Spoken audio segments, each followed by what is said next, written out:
Idol. Nakilala ko si God doon. In-invite ako ni Bro Marlon. Ano yun eh, nagpa-flyers kami. Sabi niya kasi, ano ba yun? Sabi niya, nagpapento ang amit tungkol sa ano, tungkol sa church. Tapos sabi, dati na ako kasi umatin sa church, pero uminto ako. Tapos yun, sabi niya, umatin daw siya ng church. Sabi niya, minsan sama ka sa akin, sabi niya. Ayun, sumama ako sa kanya isang beses. Tapos yun, nagtuloy-tuloy na yun, simula yung sinama niya ako. Dati, yung nasa Pilipinas pa ako, talagang lasinggero ko, yung umuwi ako, madaling araw na gano'n. Tapos, palamura din ako.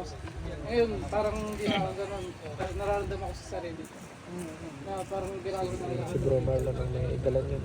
Tapos, Glory to God. ano lang, yung kapatid ko, parang, tapos yung pamilya ko, parang magulo. Laging magkaaway, gano'n. Tapos, minsan stress ako kasi buti na lang nakilala ko talaga yung PC kasi minsan yung pamilya ko magulo. Ayun, pag napupunta ako ng simbahan, tatanggal yung stress ko kasi nakakawala ng stress kasi yung prayer nga ni God nararamdaman ko. So minsan pag nag-ano yung kanta, nararamdaman ko kasi naiiyak ako eh. Minsan nararamdaman ko yun na naiiyak ako, tinatanggap ko yung ni God. Tapos yun lang po. Yun, salamat sa Panginoon, nandito napunta ako sa PC. Man.